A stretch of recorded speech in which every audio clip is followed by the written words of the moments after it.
So ayun guys, may share na naman ako sa inyong pambatang laro naman to guys, yung tipong nakapaglaro na yung anak nyo and may natutunan pa. So this is ABC spelling and all offline games din siya. Meron ditong Math Kids, ito yung Math Kids. Ayan.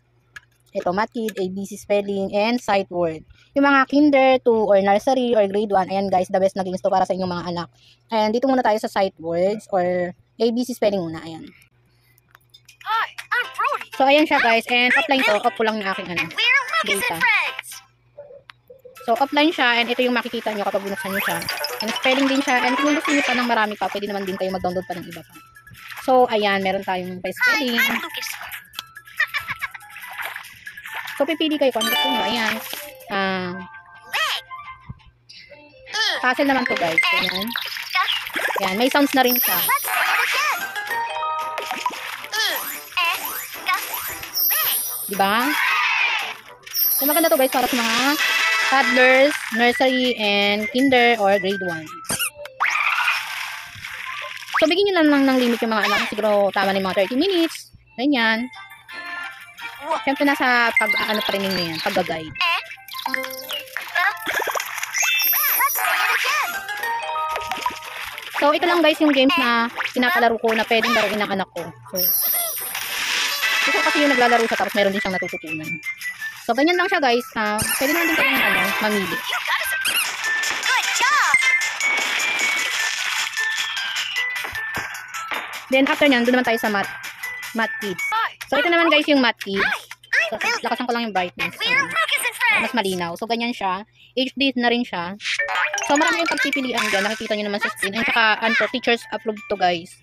Na-approve to ng mga teachers. And you can download these games on Play Store na may offline games and teachers approved. Yung mga ganun kasi doon eh. So ayan. Ang dami yung pagpipilian dyan guys. Or like, kung toddlers, pwede yung may mga counting, compare, adding fun, adding puzzle, additional practice, mga ganyan. Hi, I'm Lucas. So, pili tayo ng isa. Meron kasi ditong mas hard level na, siguro yung mga grade 2, grade 3, ganyan. Yung mga biggest number, pero 2 digit lang naman siya. Meron na subtraction practice, ganyan. Dito na lang tayo sa eto, nakakatuwa. Ang cute lang nitong games na to guys. So, ayan. Answer. And talagang maano yung memory ng ng bata. 6 minus 5 daw. 6 minus 5 is equals I to believe in you. 1. So, ang galing. Tapos lalagay na pala sa basket. Ayun. Kasi din nilalaro nung anak ko, hindi ko kasi din alam to.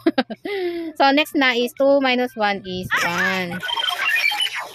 Para siyang vending machine pala. Tapos lagay na sa basket. Well done. Parang nag-grocery ka din lang. So, nakakatuwa. 5. You can do it. Tapos lagay mo na sa basket. Ayan, na-perfect mo na. And then, next naman.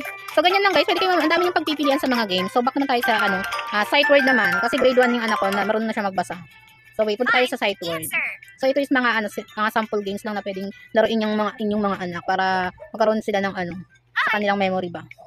Maging matalino din. Hi, I'm Lily. And we're Lucas and Friends. So, ayan guys. Marami rin kayong pagpipilian dito sa sight words. So, dito tayo.